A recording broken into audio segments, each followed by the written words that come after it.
Hey, good evening, everybody. Thank you so much for joining us this evening for a special talk from one of our great alums here from Plymouth State. My name is Rodney Ekstrom, and I'm the Director of Alumni Relations, and I'm also an alum of the graduate school, class of 2009, with my master's in education.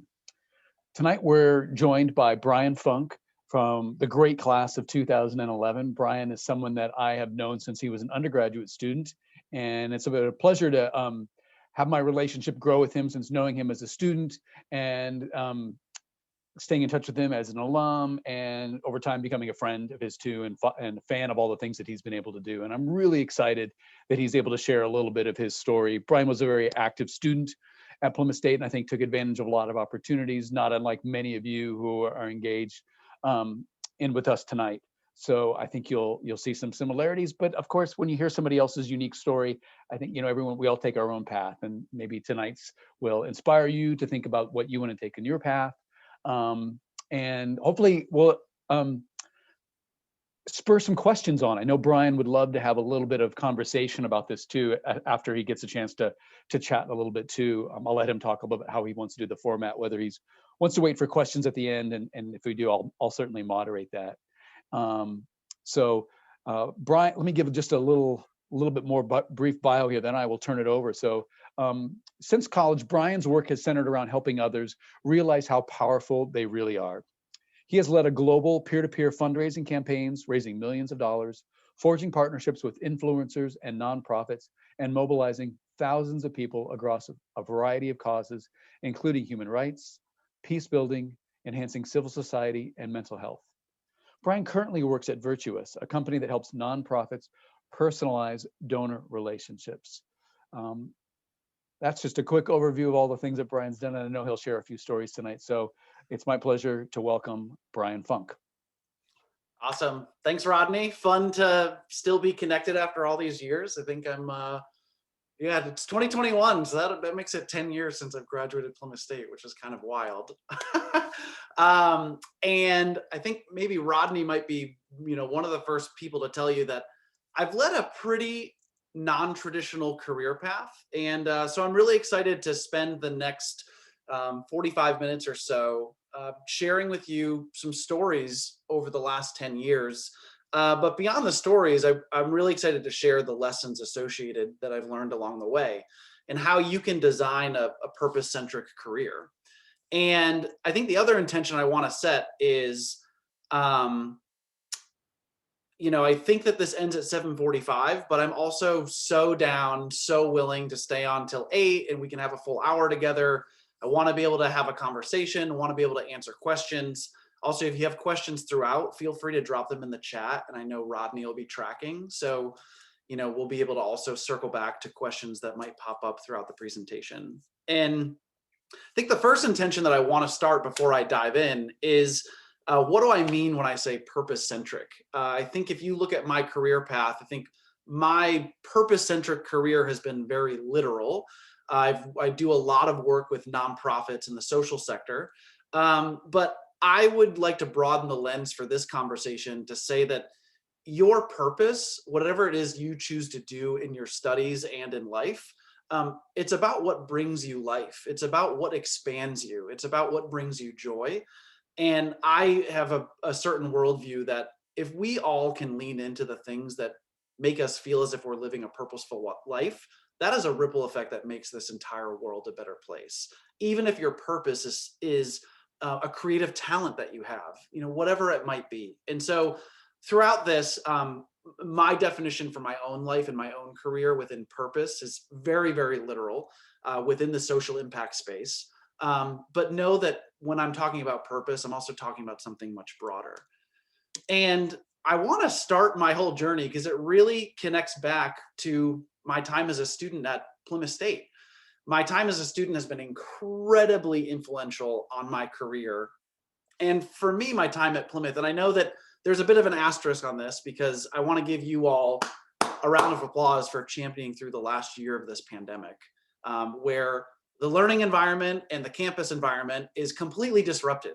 And I think the thing that I want to share with you is that this disruption is going to be something that helps build your perseverance that is going to pay off way down the line that you might not even be aware of right now. Perseverance and being able to overcome challenges like this is critical within your career development. So I just want to give you all a shout out and give you all some encouragement around, you might not be able to see now the impact that this pandemic has had, but it's going to open up some really beautiful opportunity for you later in life.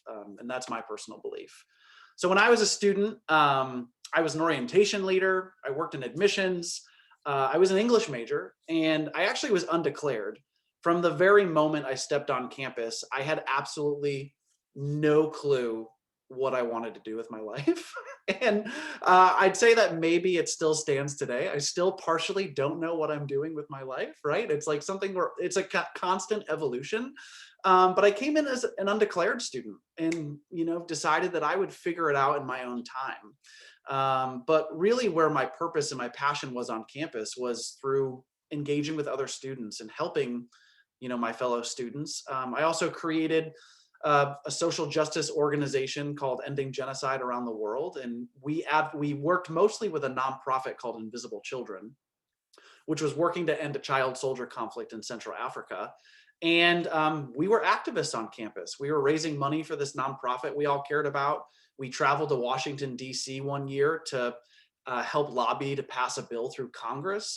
We were just really engaged, with the world beyond the Plymouth State campus. And it also, another role that I played on campus was I was student body president my senior year. And one of the activist opportunities,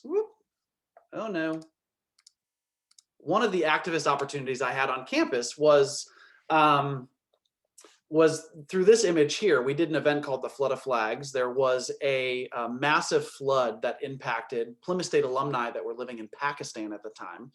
And we decided to do this massive awareness event where each of these flags actually represented individually 8,000 people each that were displaced by this flooding. And so we did this massive awareness event and also did a fundraising drive. And we raised about $10,000 to help support our alumni overseas that were impacted by this. And Plymouth State opened up other really wonderful opportunities for me. I actually got to travel to Uganda, and I spent the summer between my junior and my senior year in Uganda. And this is part of the thread that leads me into my career, because while I was in Uganda, there was actually a terrorist attack in the city that I was living in. A Somalian terrorist group bombed Kampala, Uganda, which is the capital city of Uganda. And the one American who passed away was actually a dear friend of mine from Invisible Children, the organization that we were working to support. Invisible Children would send representatives to campus to do speaking engagements and show films. And that's how we know Nate. And after Nate passed away, and I came back to school, and it was my senior year, and I was trying to figure out, what on earth am I going to do with my life? And it led me to the first lesson of my career, which was follow your instincts. I felt pretty lost in the wake of his death. But I knew that I had this passion for this organization. And so I decided to take a leap of faith, and I applied for an unpaid internship with Invisible Children coming out of college, and I was accepted. And so for the first year out of school, I actually was not paid a cent. And believe it or not, I lived in one of these vans with a former child soldier traveling North America. And over the course of a year, we spoke to over 75,000 people, and we had raised well over $2 million.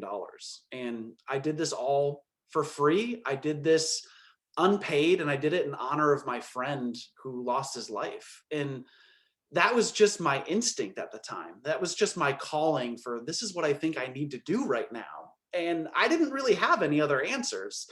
But what ended up unfolding was something so much more purposeful. I thought, I'm going to do a 6-month internship and then I'll go find my real job, was my thinking.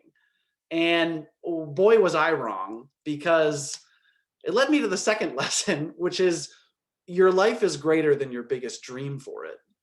And when you follow your instincts and you follow your passion and you follow the things that bring you to life, something greater unfolds. And so around the 6-month mark when I was at Invisible Children, we launched a campaign that some of you might remember. It was called Coney 2012. And at the time, it was the most viral campaign in the history of the internet. We released a film online that received 100 million views in 5 days. We raised more money in a week than we do in a year. We raised about $32 million that year. And we were on the front page of every newspaper around the world.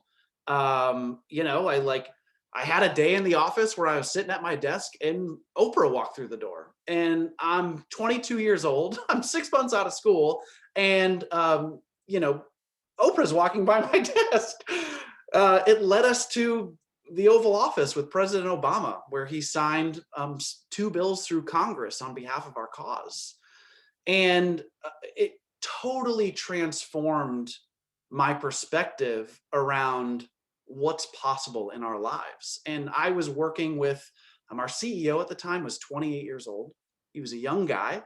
We were all young people that were just determined to make a difference. And when the time came to leave Invisible Children, I came upon my 3rd lesson, which is nothing at all is linear. I went from working for Invisible Children to working for a mental health charity called To Write Love in Her Arms. And following, I did a short year at To Write Love in Her Arms. It ended up, for me personally, it just ended up not being a great fit. And that happens too. And I'm also really proud of the work that I did with them. And pretty unexpectedly, To Write Love in Her Arms is based in Florida. And I started to decide, you know what, I want to make my way back to New England. And I decided to make a pit stop in Nashville, Tennessee. And while on this pit stop, I was staying with a friend, and a room opened up, and my trailer, my U-Haul, was in the driveway with all of my belongings. And all my friends said, you should unload the truck and just stay in Nashville. And so I said, okay, let's try. And so overnight, nothing is linear. Like nothing happens in this, step 1, 2, 3 formula that I think a lot of us, especially through our education, are taught, right? We go from 6th grade to middle school to high school to college. You get the degree, then you go get the job. And the real world is disruptive. It is not linear. And so when I was in Nashville, I had honed all of these different skills and toolkits. And I decided, well, I'm going to try and apply them in a new way. So I did a lot of things. I started a company. And ultimately it was a company that failed. I started a fundraising consultancy, which went well and carried me. I was also doing public speaking around the country.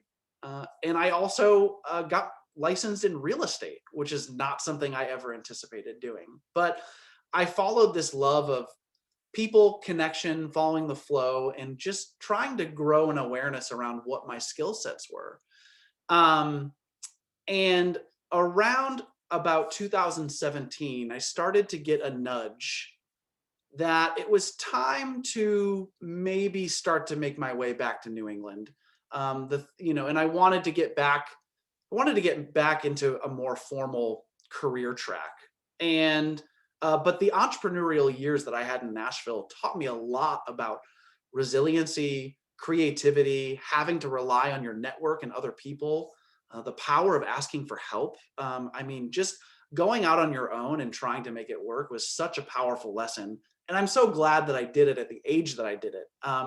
It was a season of life in my mid-20s where I could live life a little leaner, and I could, I could power through. And but ultimately, at the end of this season in Nashville, I was taught another lesson, and this one really took me by storm. And it's that uncertainty is the only certainty. And this came to fruition for me through a medical crisis. I had moved back to New England. I'd actually moved to Portland, Maine, and I'd gotten a job at a fundraising consultancy, and things were going really great here. And then all of a sudden, mentally and emotionally, I was in a space where I was just starting to ask questions about, I think my career needs to be more. I want to up level. I feel like I've been stagnant for a few years. And I just started asking questions around, I don't know what's next. And then the only way that I could describe it is the universe played a pretty big joke on me. And the universe said, well, if you want change, here it is. I'm going to give it to you. And so I had a pulmonary embolism, a very severe pulmonary embolism. I was in the ICU for a week. And, the feedback, a pulmonary embolism is a blood clot in the lung. I didn't have health insurance at the time. So I had to do a GoFundMe to help, cover the medical bill costs. And it completely uprooted my life. I lost my job. The home I had just moved into in Portland, I had to move out of. I had to move back home with my family to be taken care of by my parents at 27 years old. It was a really, really defeating season of life for me. And I had to scramble and put all the pieces back together. And what ended up happening was, in hindsight, I started to really have the learning that this disruption and this season of uncertainty is hands down the most transformative thing that has ever happened to me in my life. And through this transformation, I wouldn't have gotten to where I am today without people. And it was people that made all the difference for me. My network from Invisible Children in Nashville and To Write Love in Our Arms, over 250 people in one day donated to my GoFundMe and covered every penny of my medical bills. I would not have gotten there without the people that I had lived life with personally and professionally over all those years. And another thing that came full circle was the board chair at Invisible Children. He's he is a very business savvy CEO. His name's Jeff Shuck. He founded a company called Event 360, became a $1 billion company. And then he went off and started his own consultancy. And his consultancy did a blend of fundraising consulting, and that also had a retreat center in Park City, Utah, where they did leadership and well-being retreats. And this company was called Plenty. And Jeff saw that I got sick. And he reached out and he just said, "Hey, Bri, I think Plenty can help. We want to waive the fees for you to come to a well-being retreat. We want to cover the flight and we'll put you up in a hotel. You've done a lot of good in the world. We just want to help. We think it's time you had the favor returned." And so I went out to Park City and I spent a week with this group of people. And I kind of had a reawakening to my purpose, to what I wanted to be doing in life. I was reawakened to, the different choices I wanted to make in my selection in the companies that I worked for. And something really beautiful happened where at the end of the week, Jeff Shuck tapped me on the shoulder and he said, "Hey, it's been pretty magical watching you come back to life through this retreat this week. I'd love to have a conversation with you about where you think your life's heading." And this might be, for me, one of the greatest lessons I've learned. And I think we get so caught up and we get so worried in future think and future thought and future state projecting, like, oh my gosh, this is where I need to be in a year or 5 years, or how are the choices I make now going to impact me down the road in X amount of time? And hands down, from a personal perspective and from a professional perspective, you only need to see what's right in front of you right here, right now. The metaphor that we use at the well-being retreat is called lantern. And imagine you're in a dark room and you hold a light, you're in a dark path and you hold a lantern above your head. The lantern illuminates light that's just around your feet and you can't see anything else that's out in the dark. So the only thing that you can do in this situation is you can only take one step at a time into the circle of light that's around you. You only need to see what's right in front of you. And what happened was I got that nudge from Jeff and I learned about this metaphor at this retreat. And I said, okay, I'm not going to get too far ahead of myself. I'm just going to take this one conversation at a time. And over the next 3 months, I had a series of conversations with Jeff and the other co-leader of the company, Jennifer. And the conversations were feeling very synergetic. It didn't feel like a job interview. It felt like they were trying to align on whether or not my values and my work ethic and what I wanted to do aligned with the values of their company. And a few months later, it was like November. Oh gosh, when was it? It was November 2018. The current company that I was working for was based in DC, and I worked remotely from Maine. And I was in DC for Giving Tuesday, and I was about to fly out of DC after this trip, and I was in the airport, and I checked Facebook, and I saw that the Plenty team, Jennifer and Jeff, had just landed in DC for a client meeting with World Wildlife Fund. And I called them and I said, "You guys, are you in the city right now? I'm at the airport." And they said, "We're walking through the airport." We met for coffee, and I had just had several months of conversations with them following this retreat and just taking things one step at a time, trusting the process. Jeff and Jen made me a job offer over coffee in an airport at a chance meeting in DC. Your life is bigger than your greatest dream for it. I joined Team Plenty. And the following years with the Plenty team, I got to participate in profound work. This is a photo that I took at the Maker's Mark Distillery.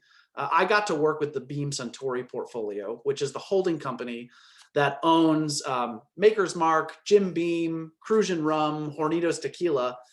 And my role as the consultant was we actually got to work with these companies and coach them on how they could use their influence to make a difference in the world. We were coaching them and consulting them on how to integrate social purpose and social impact into their business strategy. This is a photo that was taken at the Jim Beam Distillery. And so I got to work in the corporate world around how do you use your product and how do you reach your consumer in a purpose-driven way. We helped them build a foundation so that they could raise money and create nonprofit partnerships. I all of a sudden overnight found myself in this whole new world that I didn't even know existed. I didn't even know that you could do this for a career. Yet I was spending my days in person with the founders of these really historic companies. I mean, Jim Beam is, I believe, the 9th oldest company in the United States. And we're walking around the distillery campus with the 8th generation descendant of the founder, and he's talking about how he wants to make a difference in his community, and we're there helping him do it. I mean, it was beautiful. And on the flip side of that, I also got to work with nonprofits, and I consulted nonprofits such as Moffitt Cancer Center on how to further fund their initiatives to help cure cancer in our world. And so it was just this incredible lesson in just showing up to what shows up and leaning on your people and your relationships and trusting the process. I think that's a lesson that I don't have in these slides. Trusting the process to get you to where you want to be. And in the moment, I never could have imagined that my entrepreneurial experiences when I was in Nashville, I kind of felt like I was shooting from the hip. I felt like I was just trying to make ends meet. Yet in hindsight, like those entrepreneurial experiences crafted a resiliency and adaptability in me that made me a great fit to be hired by Plenty in this consulting firm, combined with my nonprofit background. And so, hindsight's 2020. And that's why I go to say that you can only see what's right in front of you. We can't predict where we're going to go. But in some ways, especially after my near-death experience, I surrendered some of that and I kind of let some of that go. And in some ways, I kind of tried to let go of the steering wheel that I worked so hard in the first half of my career to try to control everything. And I just kind of let go and let the car drive. And I kind of let my career unfold a little bit more naturally without so much force from me. And again, like another lesson that I brought up is that, uncertainty is always a certainty. And after a few wonderful years with Plenty that changed my life, I got let go last September. And the impact of the pandemic has had a massive toll on businesses around the country. And the company was just at a place where they couldn't continue to sustain keeping me on staff. And so I got thrown into uncertainty again in the middle of a global pandemic, trying to figure out, okay, what am I going to do? And so I once again leaned on my people, and I did a ton of networking on LinkedIn. This was also a lesson in, I didn't know that you could get plucked off of LinkedIn and get hired. But I was networking on LinkedIn, and a good friend of mine that works at a nonprofit tech company had tagged me in a thread for a job. And as it would turn out, a chief marketing officer at another tech company, at the company I work at now, Virtuous, actually didn't know who I was, but he saw that I had been tagged by a mutual friend of his who he really respected and trusted. And so he reached out to me cold and he said, "Hey, I'd love to have a conversation with you." We had a series of conversations, and I was really honest with him. I was really honest with him about where I was in my career. And I was really honest with him about what I thought my shortcomings were. And this leads me to say that authenticity always wins, no matter where you are in your career.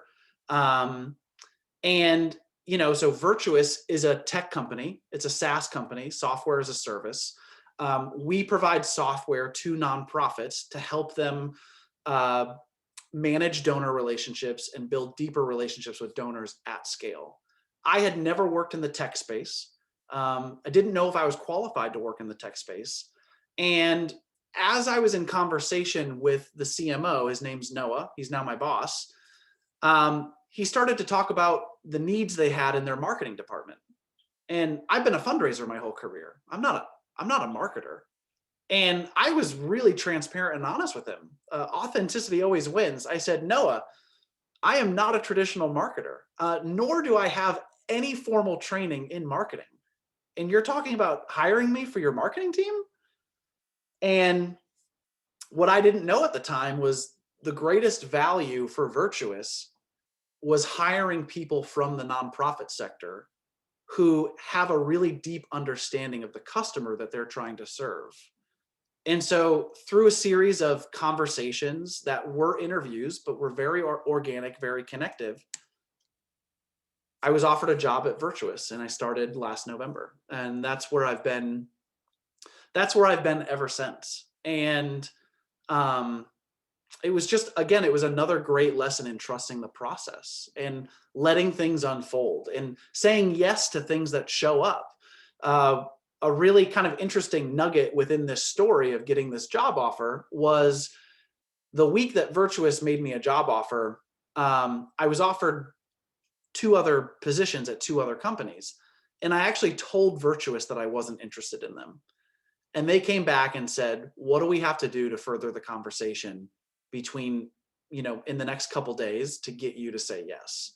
And they moved quickly to get me into a conversation with their CEO, with their chief revenue officer. And I just, instead of getting too ahead of myself and predetermining where I thought I should be, I said, "Okay, they're giving me an opportunity. I'm going to say yes. I'm going to show up to what shows up, and I'm going to trust the process." And it gave me a deeper understanding into the team's culture, the people that were there, the purpose of the company, and really like what drove them. Like, what are people waking up every day to do? And it completely changed my mind, getting that cultural insight for me to go from a no to a yes within a matter of a week. And I'm so glad I did, because I'm now in a growth stage of my career that I couldn't have imagined that I'd be here a year or 2 ago. I couldn't have imagined like what comes after Plenty, what comes after like the amazing work that I'm doing with Maker's Mark and Moffitt Cancer Center. And it took disruption and it took uncertainty to push me to the next phase of my career. And it was jam-packed with incredible, incredible lessons. And Another point that I want to hit on, and this will be one of the last points I make before we open it up, and really excited to have a conversation with you all, answer questions. Would love to hear where you're at.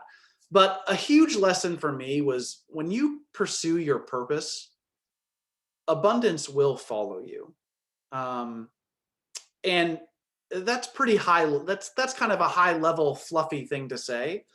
But at a really tactical level, I mean, I started the first year of my career was unpaid. My first on staff position at Invisible Children, because they hired me on staff after my internship. I was in an intern class of about 100 people, and they hired 6 of us. I was hired at $28,000 a year. I was not making a lot of money. But that didn't bother me because I was so engaged. My passion and my purpose was so engaged, and we were making such a difference in the world, and we were at the forefront of this global movement. I thought to myself at the time, the growth that I'm going to experience here is far more valuable than the paycheck I'm going to get. And so for my early 20s, I thought, this is a really, really valuable time for me to grow professionally and not try to stress about salary and benefits and pay. And I continued on through the nonprofit sector. And when I was working in Nashville and I was working for myself, and it was very entrepreneurial, it was very month to month. I did not have benefits. I was working for myself and was just working to make ends meet. And following the massive disruption of me getting sick and new opportunities opening, from the time that I had my first staff position at 22 years old to where I am today at 31, I've had a 200% increase in salary. And specifically in the last 4 years, I've almost doubled my salary just in the last short 4 years. And so I share that, one, because I think that like sometimes talking about salary and pay can feel taboo. And I think it behooves you and it behooves us and our generation to be talking about what we're worth. It's important. And also, I think it's also important to weigh the balance of what experiences and tools and relationships are sometimes, you know, aren't mutually exclusive from pay. And so I just share that to say that like I've had this experience of a career of really just like trusting my instincts, following the path, following my purpose, following the thing that makes me feel most alive. I feel like I'm making an incredible difference in the world.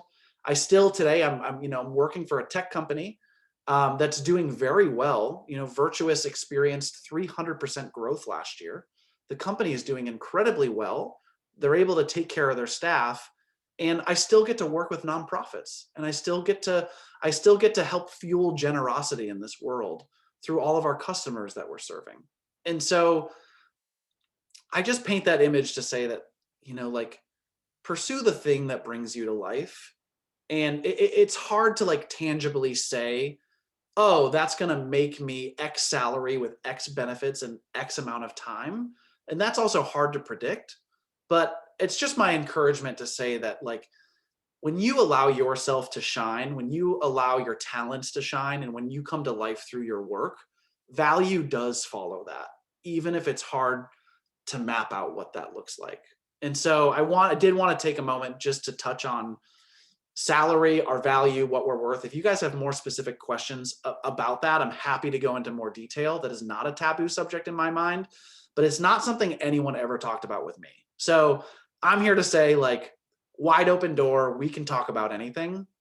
And at the end of the day, you know, I just want to share that, like, my gratitude from where I've come from is I've been able to lead a career alongside amazing people, incredibly talented, passionate, big dreamers, big doers. And I have to give all my credit to where this whole thing started for me. And believe it or not, it was at a small liberal arts school in northern New Hampshire, tucked away in the mountains in the Lakes region, where I formed amazing friendships with amazing people like Rodney, who I'm still in touch with today, that have completely laid the groundwork for me to go off into the world and have an incredible, unplanned, dynamic, unexpected career where I know my worth, I know my value, and I know that I'm making a difference in the world when I wake up every day. So thank you so much. Really excited to open it up for questions. Would love to hear what you folks are thinking. So I'll pause there. Rodney, do you have anything to add? Just a thanks, Brian. That was incredible. That was excellent. You see some virtual claps going on there from the students too. So absolutely, that was great. Thanks so much for being generous with your story and for taking the time to think about those lessons and how they can apply. I'm happy to serve kind of as the moderator on this. So if you're a student in the audience, I see that there's already one question in the chat from Professor Marcia Schmidt-Blaine. So maybe as we kick this off, this is a great one, I think, to kind of start things off. She asked, Brian, you were an English major. Can you tell us, you talked a little about your co-curricular, but you talked a little bit about your degree program, how that inspired you or how that's helped you in your career? Yeah, 100%. When I was a student, are there English majors here? Are there like, I wonder if like folks can raise their hands or come on video. I see someone clapping. Jasmine, I think Jasmine's an English major. I don't know if you guys. I'm actually graphic design. Oh, okay. I saw the clap emoji. I would often get a comment from people around like, what are you going to do with an English major? and my honest response was, I have no idea. But I knew a few things when I was a student. I loved reading and writing, and I always knew I was a great communicator. And it took time to figure out how that would apply to my career. Little did I know that I could go into fundraising or social purpose consulting. And so much of the work that I do as a fundraiser it's storytelling. It's communicating, to someone how they can come and give their money to a nonprofit to make a difference in the world. And so my English degree and my writing degree, kind of in hindsight, comes into play every day. I'm now a marketing manager at a tech company.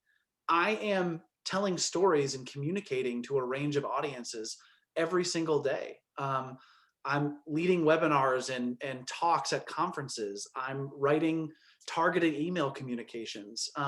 Even just being able to communicate with your coworkers and to be able to do so in a way that's effective. I mean, there are so many layers of what I learned within the English classroom that applies to a whole realm of career opportunity that might not, in someone's mind fall under an English major, but they're incredible skills that I still use every single day. That's great. That's great. I was an English major too, Brian. So you've already, as I say, I English every day. Yeah. Oh, it's real. It's real. It is for sure. That's great. There's some other great questions in the chat. I'll ask them. So the next one that's lined up is from Olivia Boyer. She asked, how did you first get involved with activism at PSU? And I know you touched on this a little bit at the beginning of your talk about ending genocide around the world. And she asked, was it through a specific program or club or just an independent project with other like-minded people? Maybe you could give a highlight of that and talk about maybe how that started, or however else you want to answer that, it would be fine. But that's a good question, I think. Yeah, I'd say it was a mix of both. I definitely found other students that had a passion for activism. What's funny is like when I reflect on my first 6 months at Plymouth, I'd say it was like a lot of going to class, and I didn't have morning classes, so I slept in a lot, and I like played Mario Kart with my roommates, right? It was like, like it took me time to like figure it out. And I started like forming relationships with people who had a similar passion that I did. And we ended up going to student activities and saying, hey, like we have a passion for specifically like humanitarianism and social justice. And there isn't a club here that caters to that specifically. So we said, can we create a club? And so we did. So there was probably about 7 or 8 of us that all joined together, and we formed our own student organization. And once that student organization was approved, we were free to be able to fundraise and do events on campus. We would bring speakers to campus, including the team from Invisible Children. So that same van that I lived in and traveled the country in, like that van came to Plymouth every semester. And their team would come and give a presentation to the student body. So yeah, I'd say it was both. It was like, it was like kind of following my own nudges and passion, but also like my experience was that Plymouth has an incredible support system and structure for students to be able to co-create and do things on campus. And, through the student activities office and through other outlets on campus, I took a class with Chris Ann Evanson. I don't know if any of you all know her. I'm pretty sure she's still teaching at Plymouth. I took a class on child soldiers with her. And, the child soldier issue was the issue that Invisible Children was trying to solve. So there was also overlap with a teacher. And I went to her and said, hey, can you be our club advisor? So then I ended up having a long, great relationship with Chris Ann, Dr. Evanson, because of that overlap just through one of my classes freshman year. So I'd say there were multiple layers in which Plymouth was really supportive in helping us follow our passion and do and activate on campus. That's great, Bryan. Somebody else asks, Megan Swift asks, where did you grow up? How did your childhood change your views on the work you do now and have done in the past? Whoa, that's a good question. Yeah, it's been interesting. So I grew up in Northeast Connecticut. I actually grew up really close to the Yukon campus, if anyone knows where that is. I grew up in a small town in the woods. It's called Ashford. And what's like really interesting is I'd say that my parents created a really supportive environment for me to just be who I wanted to be, and feel really lucky and really grateful that I had, like that family structure growing up. And the flip side of it is when I graduated college, like you graduate university, and there are other realities that sink in after you graduate, like, oh my gosh, I have to pay back my student loans. And I took an unpaid internship in San Diego with an international development nonprofit. And and I think my family was a little freaked out. They were like, whoa, what's he doing? And so they were really supportive.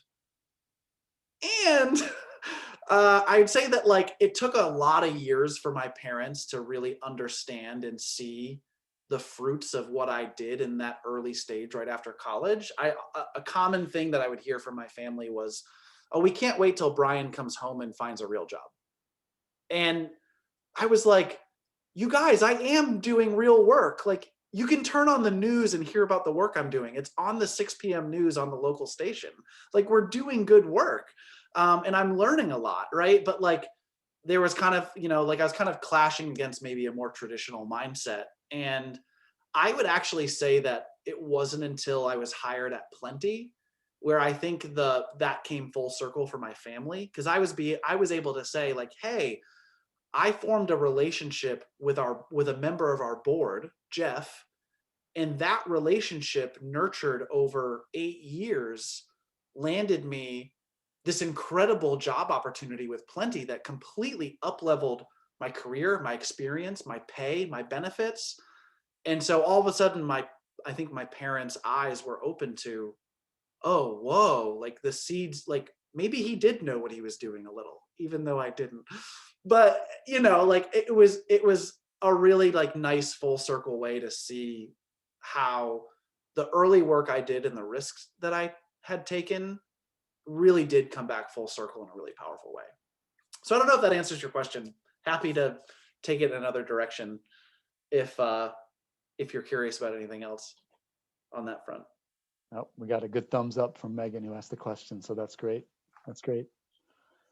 Great. Who else has a question out there? You could put it in the chat or raise your hand if you want to come on the video and ask the question.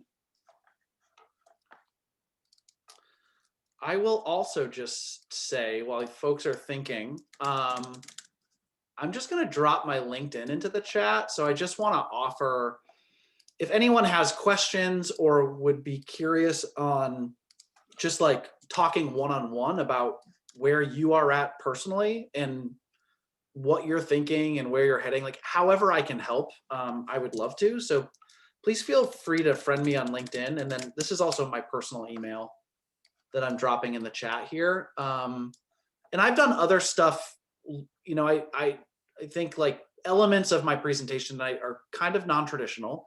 And on the flip side, I'm very happy to get very granular and in the weeds and very specific. You know, one thing, for example, that I've done for Plymouth students in the past was, you know, I've done resume workshops. And if you put up side by side the resume that I created when I was a senior at Plymouth versus what my resume looks like today, it's laughable. I mean, it's like, oh my gosh, you know, like even just in like the visual presentation from a design standpoint and how and like the intentionality of like what I've just learned professionally over the first decade of my career in terms of, you know, like, you know, what is like your value proposition and how do you sell yourself and how do you help like exemplify your personal brand in a resume? Like there are so many intricate things just in building a resume to help kind of get your resume higher up on the stack when you're applying to jobs coming out of Plymouth. Like I would love to provide those details and those insights. So that's just one example of, you know, I can get pretty granular on best practices and things that you can do to help yourself shine. So all that to say, send me an email, friend me on LinkedIn. Would love to connect with y'all. That's great, Bryan. That's great. A question I kind of have, and you touched on this just a little bit, but this maybe is a little bit philosophical, so it's probably right up your alley. Where do you think you got the courage to do the things that you do? I mean, you certainly shared you had a very supporting family, and I think certainly you've got to give them some credit, like you have, for that. But the ability to kind of take that leap, you know, that you have in multiple times along your career path to, you know, move across the country and make $0 for a year, right? Like with knowing that you've got loans coming out. I mean, that takes some courage or some self-confidence. Were there some experiences along the way, either at Plymouth or before, or I don't know,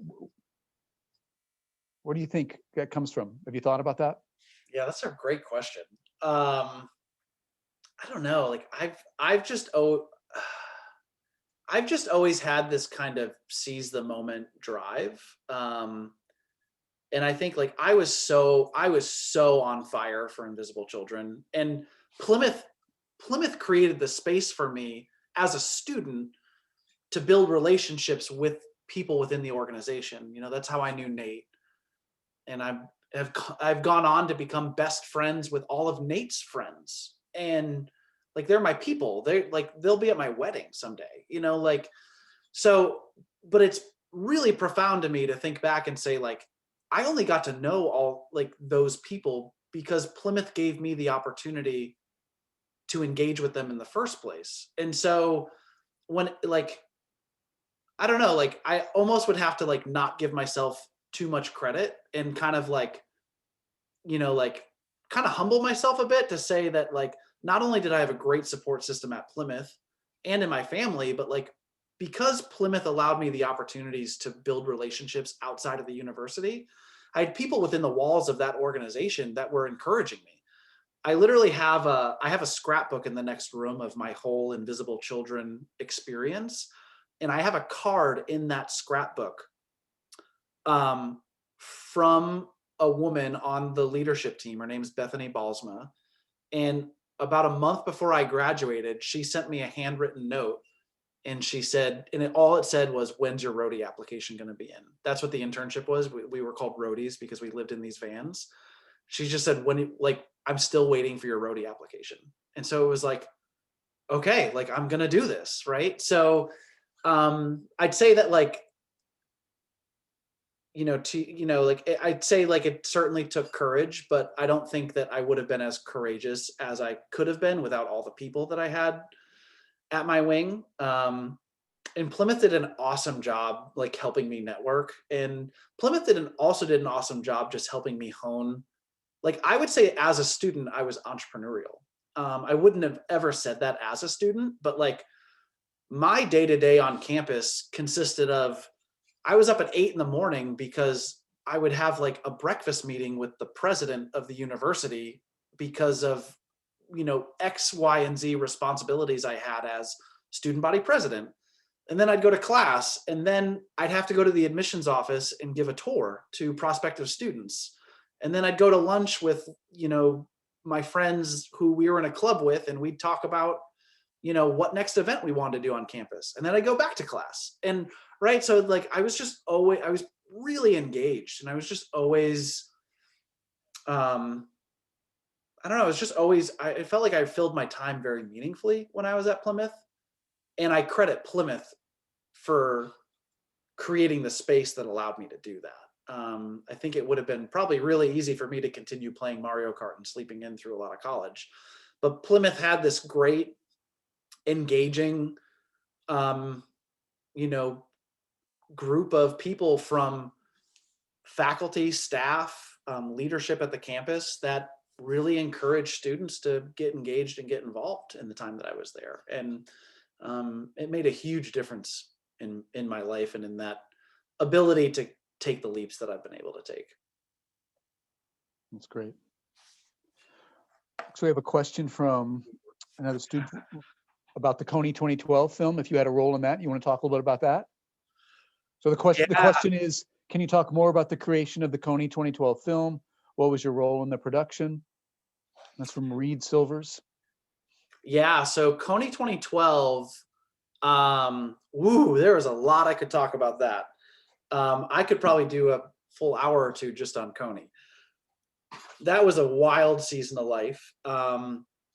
My role in the Coney 2012 campaign was under the category of mobilization and fundraising. And so I think I have a picture somewhere. I could pull it up on my Facebook. I was not in the art department or the creative department, although I did assist a little bit with some of the filming when we were making the film. Like, there are scenes in the film where you can actually see myself and some other people like in some background shots.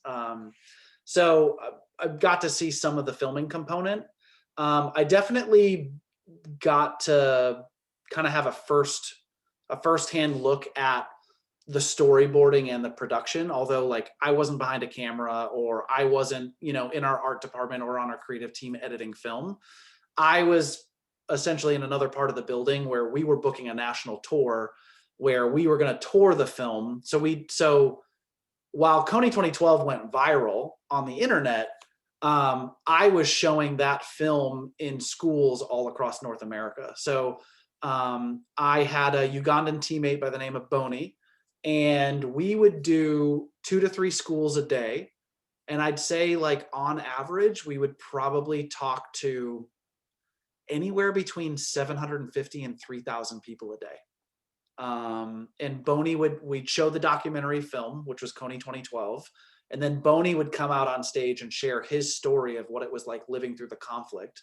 And then we would have a call to action and hold a meeting with students who wanted to get involved and call their senators, fundraise money for us. And so we were also raising funds and equipping students with a toolkit so that they could call their representatives and help take action. So I was kind of like, I led one team across the tri-state region. So I was like in New York City when Coney 2012 went viral. And there were 20 other teams all across the country. So we were kind of like the front lines, I guess like the faces and voices of the movement, which is a huge piece that a lot of the world missed out on because we weren't expecting 100 million people to watch it online. And then after the first half of the campaign, that's when I was hired on staff. So I actually was then hired as a regional manager to manage the entire North American mobilization program. And ultimately, like 2 months into that job, my role completely did a 180 where I actually, like, this is how crazy and adaptable this season of life was. As part of the Coney 2012 campaign, we held a massive lobbying day in Washington, D.C., where we actually were able to get 10,000 people from all around the country to fly to DC on one day talked to all of their congressional representatives, and then we did a massive rally at the White House in Washington Monument. And that event was essentially the surge of energy that got those two bills passed through Congress, which is the photo where President Obama was signing the bill that I showed. And myself and 9 other people were sent to DC to basically make that event happen. So I'd say in like the latter half of the campaign, I was in event planning and doing a lot of like lobbying and political activism. So I'd say that's a little bit of insight into what my role looked like within the campaign. And also it goes to say that there were about 100 people on the whole team that executed that campaign that year. That's great. That's a great question. Thanks a lot for that question, Reed. Well, I'm being mindful of the time here too. We've got just a few minutes before 8. An hour went by pretty quickly from my perspective. I'm looking also to George or Marcia. Is there anything you would like to ask or add as we move to wrap up our time with Bryan tonight? Is there anything you guys want to say? I just want to thank Bryan. That was fantastic. What an interesting career. And thank you for offering your LinkedIn. And, students, as Bryan's story showed, connections are everything. And Bryan's willing to chat with you and give you some pointers. And I know many of you are interested in a career where you can give back and make some money. So, talk to Bryan. He can teach you quite a bit. So thank you so much, Bryan. I enjoyed it. Very interesting. Oh, thank you. Excellent. Marcia, I saw that you gave a nice thank you in the chat. If there's anything you'd like to add, be welcome to. If not, I would just, oh, there she is. Great. Yeah. Just wanted to say thank you, Bryan. What you've given the students is, so I'm a historian. And so a lot of times students will be saying, well, what am I going to do with a history degree? Well, you've shown them that you can take any humanities or arts degree and turn it into what fits your passion. I really appreciate the time and the effort, and also very much admire the work you're doing. Thank you. Absolutely. Excellent. Well, I think this brings it to the end. I would just, in conclusion, again, I'd offer my thanks to you too, Bryan. It's been it's great to keep you as a friend, and I appreciate you coming back and sharing all of this. This is fantastic. And I'd echo what George said. Certainly reach out to Bryan. You never know where you may be in 5 years as a result of the conversations you have this evening. The people that are in Bryan's network, you share a little bit about what you know or what you think you want to do, and Bryan goes, oh, I think I know somebody that's doing that. Hey, let me see, maybe I can introduce you. That's what networking is. It's not more complicated than that, and it's not more scary. And if you've not started it, tonight's a great night to do so. I'd offer the same for me. My life is not nearly as fascinating or interesting as Bryan's, but as the director of alumni relations, I'm sure privileged to get a chance to meet and chat with a lot of really fascinating and hardworking and determined alumni like Bryan in all kinds of fields. And part of my job is to help connect students and make those connections. So I'm also on LinkedIn, and I'd be happy to do the same to help you in any way that I could. So I think with that, we will thank everybody for joining us tonight, and we'll give Bryan a real and virtual round of applause. So Bryan, I'll stick around for just a minute afterwards if you want to chat for just a second on anything. So otherwise. Yep, sounds good. Thank you. Thanks, y'all. Thank you. Thank you.